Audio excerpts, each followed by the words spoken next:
हैं औलाद की तरफ से सबसे बड़ा, औलाद के लिए माँ बाप की तरफ से सबसे बड़ा तोहफा अच्छे अखलाक हैं। सुभान अल्लाह, सुभान अल्लाह। और यही आज माँ बाप नहीं देते, इसलिए कि खुद ही बदअखलाक हैं। सच है सर। अखलाक को अहमियत नहीं दी गई, अखलाक पर तवज्जो नहीं दी। अब अखलाक की कितनी किस्में हैं जरा ये भी समाअत फरमाएं। अखलाक की 3 किस्में हैं, खुल्क़े हसन, खुल्क़े करीम और खुल्क़े अजीम। ये 3 किस्में हैं अखलाक की। खुल्क़े हसन किसे कहते हैं? अगर कोई तुम्हारे साथ बुराई करे तो तुम जवाब में बुराई न करो, दरगुजर करो। यह है खुल्क़े हसन। खुल्क़े करीम किसे कहते हैं? अगर कोई तुम्हारे साथ बुराई करे तो तुम उसके साथ अच्छाई करो, यह है खुल्क़े करीम। और यहां ये बात बता दूं, ऐ रसूल आजम सल्लल्लाहु तआला अलैहि वसल्लम के दीवानों और खवातीन इस्लाम, आज हमारे मुआशरे के अंदर ये बात गर्दिश करती है। उसने आंख दिखाई, मैं तो छोड़ूंगा नहीं। ये खुल्क़े करीम नहीं। हुजूर सल्लल्लाहु अलैहि वसल्लम की तरबियत अल्लाह ने फरमाई और सरकार सल्लल्लाहु अलैहि वसल्लम फरमाते हैं, अल्लाह ने मुझे 9 आदाब सिखाए, 9 बातों की तालीम दी, उनमें से मैं आपको 2 बता दूं। हुजूर सल्लल्लाहु अलैहि वसल्लम फरमाते हैं, मेरे करीम ने एक तो अदब मुझे ये बताया कि कोई अगर तुझे महरूम रखे तो तू उसे अता कर, और कोई तुझसे रिश्ता तोड़े तो तू उससे रिश्ता जोड़। तो अगर कोई हमें सताता है और जवाब में अगर कोई माफ करता है तो सिर्फ दाढ़ी रखना ही सुन्नत नहीं है, मिसवाक करना ही सुन्नत नहीं है, बल्कि सताने वाले को माफ करना भी मदीने वाले की सुन्नत मुबारक, ये भी सुन्नत मुबारक। आप जरा देखें, इमाम अली मकाम रदी अल्लाह मौला तबारक व तआला अन्हु, उनके पड़ोस में एक यहूदी रहता था। इमाम हुसैन के घर में रोजाना कचरा फेंकता था। ताजदारे करबला बर्दाश्त करते थे। उसका मामूल था रोजाना इमाम हुसैन के घर में कचरा फेंकना। ताजदारे करबला उसे बर्दाश्त करते चले जाते। कुछ दिनों के बाद बीवी ने कहा, रोजाना तू हुसैन के घर में कचरा फेंकता है, जाके इमाम हुसैन से माफी मांग। वो आया, दरवाजे पे उसने दस्तक दी। ताजदारे करबला ने दरवाजा खोला, देखा तो पड़ोसी यहूदी खड़ा हुआ है। इरशाद फरमाया, कैसे आना हुआ? हुसैन, मैं सिर्फ इसलिए हाजिर हुआ हूं कि रोजाना तुम्हारे घर में कचरा फेंकता था, मेरी बीवी ने आर दिलाई, में माफी मांगने के लिए आया हूं। हुसैन, मुझे माफ कर दो। ताजदारे करबला ने जवाब में फरमाया, जा, मैंने तुझे माफ किया। अब सुनिए, गौर से सुनिए। वो यहूदी कहता है, ए हुसैन, तुम्हारे मानने वालों की मदीने में कोई कमी नहीं है, जवानों की एक कतार लगी हुई है। तुम इशारा कर देते तो जवान मेरे घर की ईंट से ईंट बजा देते, लेकिन हुसैन क्या वजह है कि मैंने तुम्हारे घर में कचरा डाला लेकिन कभी तुमने मेरे खिलाफ कोई एक्शन नहीं लिया, वजह क्या है? तुम अगर आवाज दे देते तो मेरे घर की ईंट से ईंट बजा दी जाती। इमाम हुसैन ने जवाब दिया, नहीं, मैं ऐसा नहीं कर सकता था। अल्लाह अकबर। उस शख्स ने कहा, हुसैन, मुझे ये बताओ कि मैं माफी भी मांगा तो तुमने न मुझे झिड़का है, न मुझे डांटी थी, न कुछ तुमने मुझे किया, और तुमने मुझे माफ कर दिया। ऐ हुसैन, ये तो बताओ कि इतनी बड़ी हिम्मत के साथ तुमने मुझे माफ कर दिया, जरा मैं इसकी वजह भी तो जानूं। इमाम हुसैन ने जवाब में इरशाद फरमाया, सुन ले, मेरे नाना जान की तालीम है कि पड़ोसी की मुसीबत पर सब्र करना अल्लाह अज़्ज़ व जल इसके बदले में जन्नत अता फरमाता है। तो मैंने अपने नाना की तालीम पर अमल की। जब यहूदी ने यह सुना, दामने हुसैन पकड़ लिया और कहता है, नाना का जब नवासे का किरदार जब ऐसा है तो नाना के किरदार का आलम क्या होगा।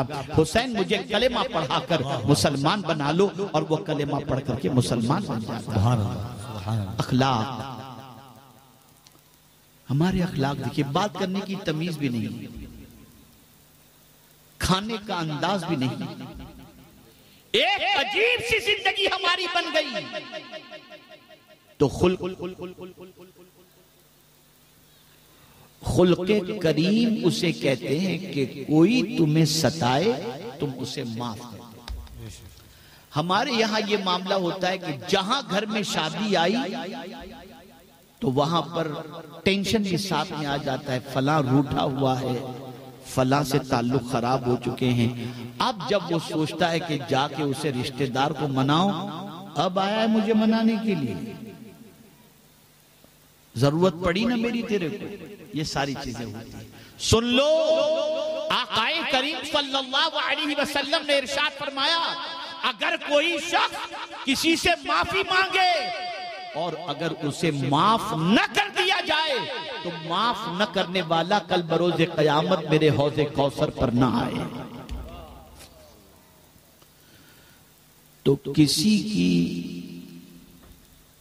गलती को माफ कर देना ये खुल्के करीम है। और खुल्के अजीम क्या है, अब इसे सुनिए ताकि आप मेरे आका सल्लल्लाहु अलैहि वसल्लम की अजमतों को समझ सकें। खुल्के अजीम ये है, जो जितना तुम्हारे साथ बुराई करे उससे ज्यादा तुम उसके साथ अच्छाई करो। अल्लाह अल्लाह, ये है खुल्के अजीम। जो तुम्हारे साथ जितनी बुराई करे उससे ज्यादा तुम उसके साथ अच्छाई करो, ये है खुल्के अजीम। वो बुराई में आगे निकल जाए तुम नेकी में आगे निकल जाओ। ये शान मेरे मुस्तफा जाने रहमत सल्लल्लाहु अलैहि वसल्लम की। इसीलिए मेरे इमाम कहते हैं, तेरे खुल्क को हक ने अजीम, तेरी खल्क को हक ने जमील किया। कोई तुझसा हुआ है ना होगा शाह, तेरे खालिक़े हुस्न व अदा की कसम। मेरे प्यारे आका सल्लल्लाहु तआला अलैहि वसल्लम के प्यारे दीवानों, हमारे अखलाक का मामला ये है, मालदारों से अखलाक जुदा होते हैं, मिनिस्टरों से अखलाक जुदा होते हैं, दुनियादारों से अखलाक जुदा होते हैं, दीनदारों से अखलाक जुदा होते हैं, गरीबों से अखलाक जुदा होते हैं, कमजोरों से अखलाक जुदा होते हैं। हमारी मुस्कुराहटें अमीरों तक महदूद होती हैं, हमारी मुस्कुराहटें सरमाएदारों तक महदूद होती हैं। और मेरे प्यारे आका सल्लल्लाहु अलैहि वसल्लम के प्यारे दीवानों, हम तो स्टेटस देख करके मिलते हैं, वरना जल्दी से मिलने के लिए तैयार भी नहीं होते। और आज का हाल तो ये है, चंद टके आ गए तो गरीब को सलाम करना शान के खिलाफ समझा जाता है, कमजोरों को सलाम करना शान के खिलाफ समझा जाता है। अल्लाह अकबर, ये अखलाक नहीं है। आइए हम समझते हैं मदीने के ताजदार सल्लल्लाहु अलैहि वसल्लम से अखलाक के हवाले से, तो रसूल रहमत सल्लल्लाहु अलैहि वसल्लम के हवाले से मदीने के नन्हे नन्हे बच्चे ये कहते हुए नजर आते हैं कि हमने हमेशा चाहा, हुजूर जब गलियों से गुजरते तो हमेशा हमारी ख्वाहिश ये रही कि हम हुजूर को पहले सलाम करें, लेकिन अल्लाह अकबर, मदीने के ताजदार ने कभी हमें मौका ही नहीं दिया। हमेशा सलाम में हुजूर ही पहले किया करते थे। आप अंदाजा तो लगाओ, रसूल आज़म सल्लल्लाहु अलैहि वसल्लम नन्हे से बच्चों को सलाम करने में पहल कर रहे हैं। सुभान अल्लाह, पहल कर रहे हैं। आज पीर सोचता है मैं मुरीद को कैसे सलाम करूं, उस्ताद सोचता है मैं शागिर्द को कैसे सलाम करूं, शौहर सोचता है मैं बीवी को कैसे सलाम करूं, बाप सोचता है मैं बेटे को कैसे सलाम करूं। अल्लाह अकबर, अल्लाह अकबर। कोई कितना भी बड़ा हो, मुस्तफ़ा जाने रहमत से बड़ा तो हो ही नहीं सकता। जब वो रसूल रहमत सल्लल्लाहु अलैहि वसल्लम की शान ये है कि वो हर छोटे को सलाम में पहल करते हैं, हर छोटे के सलाम के साथ मिलते हुए नजर आते हैं। अल्लाह अकबर। आप जानते हैं पैगंबर रहमत सल्लल्लाहु अलैहि वसल्लम सैयदना फारूक आजम रदियल्लाहु मौला तबारक व तआला अन्हु के साथ तशरीफ ले जा रहे थे।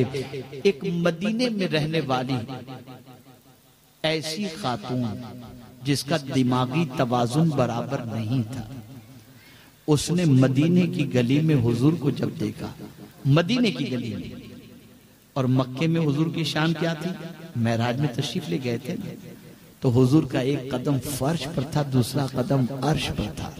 लामका की सैर करके आए। अब उस रसूल रहमत सल्लल्लाहु अलैहि वसल्लम से जो सारे नबियों के इमाम, मदीने की एक ऐसी औरत जिसका दिमागी तवाजुन सही नहीं था, वो हुजूर सल्लल्लाहु अलैहि वसल्लम को देखती है तो कहती है, ऐ मोहम्मद सल्लल्लाहु अलैहि वसल्लम, मैं तुमसे कुछ बात करना चाहता हूँ। हाय सोचिए, मैं तुमसे कुछ बात करना चाहता हूँ। मेरे आका ने फरमाया, मदीने में जहां तू चाहे मैं तेरे साथ बैठने को तैयार हूँ और तेरी फरियाद सुनने के लिए तैयार हूँ। अल्लाह अकबर। वो औरत के साथ चलने लगे, एक जगह पर बैठी और हुजूर को अपना दर्द दिल सुनाती रही। सरकार बैठकर उसका दर्द दिल सुनते रहे, सुनते रहे, सुनते रहे। जब वो चुप हो गई और उसका दर्द दिल सुन लिया हुजूर सल्लल्लाहु अलैहि वसल्लम ने, फिर इजाजत मांगी। और जब हुजूर सल्लल्लाहु अलैहि वसल्लम से उसने कहा, हाँ बस मेरा काम हो गया, तो सरकार सल्लल्लाहु अलैहि वसल्लम उठकर तशरीफ ले जाने लगे। तो हजरत फारूक आजम ने कहा, सरकार इस औरत ने हुजूर को बहुत तंग किया, इतना सुनना था कि मेरे आका सल्लल्लाहु अलैहि वसल्लम के चेहरे मुबारक पर एक अजीब सी कैफियत तारी हो गई। मैं अगर दुखी लोगों की बातें नहीं सुनूंगा तो फिर कौन सुनेगा। आप मुझे बताओ, एक ऐसी औरत जिसका दिमागी तवाज़ुन भी बरकरार नहीं, मुस्तफा जाने रहमत उसकी दास्ताने गम सुनते हुए नजर आते हैं, उसका दर्द दिल सुनते हुए नजर आते हैं। अल्लाह अकबर। रसूल रहमत सल्लल्लाहु अलैहि वसल्लम खाना तनावुल फरमा रहे हैं। ऐसी ही एक औरत जो जबान की रफ एंड टफ थी, बोलती थी तो दिल चीर देती थी, बड़ा अजीब कड़वापन था उसकी जबान के अंदर। उसने जब हुजूर सल्लल्लाहु अलैहि वसल्लम को खाते हुए देखा, अर्ज करती है, ऐ मोहम्मद सल्लल्लाहु अलैहि वसल्लम, क्या तुम अकेले अकेले खाओगे, मुझे नहीं खिलाओगे? सरकार ने कहा तू भी खा ले। हुजूर ने लुकमा उठाकर उसे दिया। अब उसने कहा, मुझे ये वाला खाना नहीं चाहिए जो तुम्हारे मुंह में है ना, वो वाला खाना चाहिए। सरकार ने चबाया हुआ लुकमा उसे दे दिया। अल्लाह अकबर। उस चबाए हुए लुकमे को खाने के बाद उस औरत की जबान से कभी कोई कड़वी बात निकली ही नहीं, हमेशा बोलती थी तो दिल की दुनिया बदल जाए। नारे तकबीर, नारे रिसालत, सरकारे दो आलम कॉन्फ्रेंस। ये मदीने के ताजदार सल्लल्लाहु अलैहि वसल्लम के अखलाक़ करीमाना थे। अल्लाह अकबर। मेरे प्यारे आका सल्लल्लाहु अलैहि वसल्लम की बारगाह में मेरी बहनें, मेरी बेटियां, मेरी माएं गौर से सुने। अल्लाह अकबर। कुछ लोग हाजिर आए, आकाए करीम सल्लल्लाहु अलैहि वसल्लम की बारगाह में अर्ज करने लगे, या रसूल अल्लाह सल्लल्लाहु तआला अलैहि वसल्लम, मदीने में एक खातून ऐसी है जो तहज्जुद की भी पाबंद है, फराइज की भी पाबंद है, नवाफिल की भी पाबंद है, सुन्नतों की भी पाबंद है, कसरत से रोजे भी रखती है, कसरत से तिलावत भी करती है, लेकिन हुजूर वो जब बोलती है तो दिल चीर देती है, इतना कड़वा बोलती है, उसकी जबान में इतनी तलखी मौजूद है। और एक खातून हुजूर मदीने में ऐसी है जो बहुत मुश्किल से फराइज की पाबंदी करती है, न नफिल ज्यादा पढ़ती है, न ज्यादा तिलावत करती है, न ज्यादा रोजे रखती है, लेकिन सरकार उसकी जबान इतनी अच्छी है कि जो भी उसके पास जाता है तो उसकी बातें सुनने के लिए बेचैन रहता है। सरकार ये बताइए, दोनों में अफजल कौन है? तो मदीने के ताजदार ने जवाब में इरशाद फरमाया, जिसके जुमलों से लोगों का दिल छलनी हो जाता हो, भले वो तहज्जुद गुजार हो, अल्लाह के नजदीक वो अच्छी औरत नहीं है। और जिसकी जिंदगी के अंदर फराइज के अलावा कोई ज्यादा इबादत नहीं, लेकिन उसके जुमले से दिल को तसल्ली मिलती हो, वो औरत उस तहज्जुद गुजार औरत से भी अफजल व आला है। आप जानते हो आज हमारे घर की हमारे मुआशरे के अंदर जब कोई औरत सास बन जाती है तो दिमाग आसमान पे चढ़ जाता है, फिर उसकी जबान कड़वी हो जाती है। कोई बड़े बाप की बेटी शादी करके किसी गरीब के यहाँ चली जाए, उसका तेवर सख्त हो जाया करता है। और ऐसे ही मर्द लोगों का हाल तो अल्लाह खैर फरमाए, अल्लाह खैर फरमाए, अल्लाह खैर फरमाए। जहां 2-4 बच्चे की माँ बीवी बन गई और उसके बाद के तेवर देखिए मर्द का, सीधी चलती है कि दूसरी करूं। क्या हो चुका है तुम्हें? क्या इस तरीके से जिंदगी गुजार रहे हो? तुमने हुजूर की सीरत नहीं पढ़ी, तुमने मुस्तफा का कलेमा तो पढ़ा है, मुस्तफा की जिंदगी नहीं पढ़ी। तुमने रसूल आजम के नारे तो लगाए हैं, लेकिन रसूल आजम की तालीमात को दिल में जगह नहीं दी। नतीजतन आज तुम्हारी जिंदगी बेसूद और दुनिया को नफा पहुंचाने वाली नहीं रह गई। अपनी जिंदगी को बदलो, अपने अफ्तारो नजरियात को बदलो, अपने अखलाक को बदलो, अपने आदात को बदलो। मेरे प्यारे आका सल्लल्लाहु तआला अलैहि वसल्लम के प्यारे दीवानों, अच्छी बात करना आप जानते हैं कितनी बड़ी चीज है। अल्लाह अकबर। अत-तरगीब व तरहीब के अंदर ये हदीस मुबारका मौजूद है। अगर किसी औरत का बच्चा गुम जाए या इंतकाल कर जाए, बच्चा गुम जाए या इंतकाल कर जाए और कोई उस औरत को तसल्ली के जुमले कहे, माई फिक्र न कर, तेरा खोया हुआ बच्चा तुझे मिल जाएगा, या इंतकाल कर गया है तो कोई तसल्ली के जुमले दे कहते हुए ये कहे कि तू गम न कर, अल्लाह तेरे बच्चे को जन्नत अता फरमाएगा। मेरे आका सल्लल्लाहु अलैहि वसल्लम फरमाते हैं, उस तसल्ली के बोल बोलने वाले को अल्लाह कल बरोज़े क़यामत जन्नत का लिबास अता फरमाएगा। सुभान अल्लाह, सुभान अल्लाह, जन्नत का लिबास। आज जबान खुलती है तो जैसे आग निकल रही है।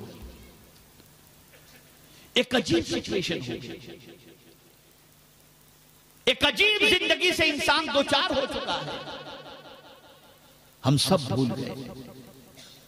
हम बर्बादी के हवाले से जहालत की बात करते हैं, हम बर्बादी के हवाले से गुर्बत की बात करते हैं।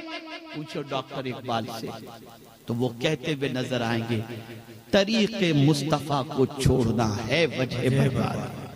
आज की बर्बादी की वजह यह है कि नबी का तरीका हमने छोड़ दिया और हीरो के तरीके को, दुनियादार के तरीके को, अय्याशों के तरीके को, हीरोइन के तरीके को आज के लोग अपनाना शुरू कर चुके। ऐ रसूल आजम सल्लल्लाहु अलैहि वसल्लम के दीवानों, अपने अखलाक दुरुस्त करो। जिनके अखलाक के बारे में कुरान कहता हो, इन्नका लअला खुलुकिन अज़ीम। आप जानते, मेरी बहनें भी गौर से सुने और आप भी गौर से सुने। वो रसूल रहमत सल्लल्लाहु अलैहि वसल्लम अल्लाह से क्या दुआ करते हैं? हम तो रोजाना सुबह उठते हैं, आईने के सामने खड़े होते हैं और देखते हैं 2-4 बाल तो नहीं ज्यादा उग गए, वरना लोग कहेंगे बूढ़ा हो गया या मौलाना हो गया, फौरन शेविंग उस तरह घुमा दिया। फिर देखते हैं क्रीम व्रीम लगाकर, हाँ कैसे लग रहे हैं, लिबास देखते हैं कैसे लग रहे हैं, पर्सनालिटी कैसी अच्छी है कि नहीं। यही हाल खवातीन का होता है। बस देखिए आईने के सामने खड़े हुए, लुक अपना देखा, पर्सनालिटी अपनी देखी और चल दिए। लेकिन कुर्बान जाइए मेरे आका सल्लल्लाहु अलैहि वसल्लम की अज़मत पर, हुजूर भी आईना देखते थे।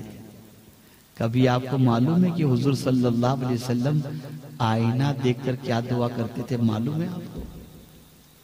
अल्लाह अल्लाह। आकाई करीम सल्लल्लाहु अलैहि वसल्लम जब आईने के सामने खड़े होते और आईने को देखते तो अर्ज करते अल्लाह की बारगाह में, ए अल्लाह, जिस तरह से तूने मेरे खल्क को अच्छा किया, मेरे वजूद को अच्छा किया, मेरे अखलाक को भी अच्छा कर। जिसके अखलाक की गवाही कुरान दे रहा है, वो भी जब आईना देखते तो अल्लाह से अच्छे अखलाक की दुआ किया करते थे। हमने तो खूबसूरती ही की दुआ की, अच्छे अखलाक की तो दुआ की ही नहीं। और अगर मैं बताऊं कि कयामत में मीजान पर सबसे वजनी चीज क्या हो, सबसे वजनी, तो मेरे आका सल्लल्लाहु अलैहि वसल्लम इरशाद फरमाते हैं, मीजान पर सबसे वजनी चीज कयामत के दिन जो होगी वो अच्छे अखलाक होंगे। अच्छे अखलाक, जिसके अच्छे अखलाक हुए आप ये समझ लीजिए कि उसका बेड़ा पार है। सुभान अल्लाह, सुभान अल्लाह। अच्छे अखलाक वाले की मोहब्बत अल्लाह लोगों के दिलों में पैदा उसने जिम्मा लिया है। वो अच्छे अखलाक वालों की मोहब्बत लोगों के दिलों में पैदा करता है। मेरे प्यारे आका सल्लल्लाहु ताला अलैहि वसल्लम के प्यारे दीवानों, हुजूर सल्लल्लाहु अलैहि वसल्लम के अखलाक देखो। खुदा की कसम, दुनिया के अंदर मैं पूरे चैलेंज के साथ कहता हूं, पूरी दुनिया में आज जितने भी निजाम चल रहे हैं, जितने भी कवानीन बनाए जा रहे हैं और जितना भी सिस्टम चल रहा है, कोई हुजूर सल्लल्लाहु ताला अलैहि वसल्लम के सिस्टम का और उसका मुकाबला नहीं कर सकता। मैं आपको बताऊं, आकाए करीम सल्लल्लाहु ताला अलैहि वसल्लम के दौरे पाक में पहली जंग होती है, जंग बदर। अखलाक देखिए मेरे आका सल्लल्लाहु अलैहि वसल्लम की, पहली जंग हो रही है। एक मरतबा दुरूद शरीफ पढ़ लें, खड़े जाए मोहब्बत के साथ। शहजादे गौसे आजम, नबी रहे हुजूर मुहद्दिस आजम, अताए सरकारे कलाम, शहजादे हुजूर गाजी मिल्लत हज़रत अल्लामा सैयद नूरानी अशरफ अशरफी जिलानी की आमद हो रही है।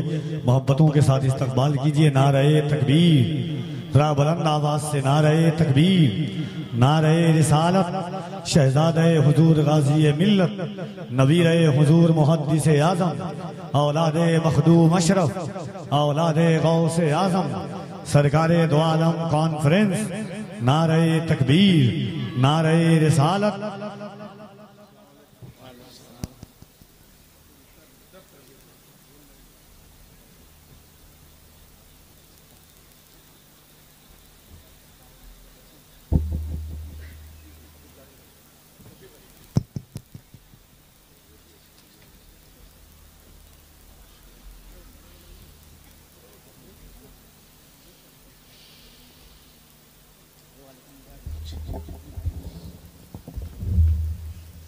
एक मरतबा दुरूद शरीफ पढ़ लें।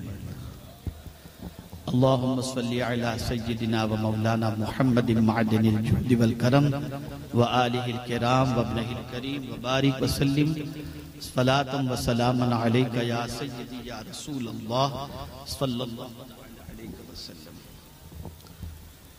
अल्हम्दुलिल्लाह, जिस अजीम खतीब का आप इंतजार कर रहे थे, अल्हम्दुलिल्लाह वो तशरीफ लाए और अभी थोड़ी देर में इंशाअल्लाह अज़ीम नबीर हुजूर मुहद्दिस आज़मीन हज़रत अल्लामा सैयद नूरानी मियां साहब क़िबला से आप ईमान अफरोज़ किताब समाअत फरमाएंगे। दो बातें दिलो दिमाग के अंदर उतार लें और उसे महफूज कर लें। दुनिया में जितना भी सिस्टम चल रहा है, जंग बद्र को देख लीजिए आप। जब ये पहली जंग हुई 70 कैदी बनाए गए, लेकिन उस वक्त कोई जेल नहीं थी। कैदियों को रखा कहां जाए, कैदियों को रखा कहां जाए, कोई जेल तो थी नहीं। आकाए करीम सल्लल्लाहु अलैहि वसल्लम ने कुछ कैदियों को मस्जिद नबवी शरीफ के सुकून से बांध दिया और कुछ कैदियों को सहाबा के हवाले किया और इरशाद फरमाया अपने घर इन्हें लेकर के जाओ। लेकिन अखलाक देखिए, लाइए दुनिया में इस तरीके से अखलाक का मुजाहिरा करने वाला, वो भी कैदियों के साथ। पैगंबर रहमत सल्लल्लाहु अलैहि वसल्लम ने सहाबा से फरमाया मेरे साहबियों, तुम जो कपड़ा पहनोगे ना उससे अच्छा कपड़ा कैदियों को पहनाना, और तुम जो खाओ उससे बेहतर खाना इन्हें खिलाना। कैदियों के साथ, जान के दुश्मनों के साथ साहबा ने हुजूर के फरमान पर अमल किया। हम देखते हैं आज अगर कैद खाने से कोई कैदी जब निकलना चाहता है तो पहले घर के कपड़े मंगवाता है, जेल के कपड़े उतारता है, अपने कपड़े घर के पहन करके बाहर निकलता है। लेकिन या रसूल अल्लाह, आपकी अजमतों पर कुर्बान कि साहबा ने जिन कैदियों को अपना लिबास अता किया था वो वही लिबास पहन करके साहबा के घर से जब हुजूर ने आजाद किया वो निकले तो अल्लाह अकबर, उनसे कहा गया तुमने अपना लिबास नहीं पहना? कहा हमारा लिबास इतना कीमती कहाँ था जो मुस्तफा के गुलामों ने हमें पहनाया। और उसके बाद सहाबा के किरदार की बुनियाद पर और हुजूर की अखलाक हसना की बुनियाद पर कई कैदियों ने इस्लाम कबूल करने पर, कई कैदी इस्लाम कबूल करने पर मजबूर हुए। ये अखलाक ए रसूल आज़म सल्लल्लाहु तआला अलैहि वसल्लम के दीवानों, बस एक आखिरी बात अर्ज कर रहा हूं, आखिरी बात। बहुत कुछ जमीन के ऊपर बना चुके, बहुत कुछ जमीन के ऊपर तैयार कर चुके, लेकिन मेरा ये जुमला दिमाग के अंदर महफूज कर लो, शायद पूरी गुफ्तगू का हासिल यही एक जुमला हो। ठिकाना तेरा कब्र है। तवज्जो चाहो, ठिकाना तेरा कब्र है, इबादत तो कुछ कर ले। ठिकाना तेरा कब्र है, इबादत कुछ तो कर ले।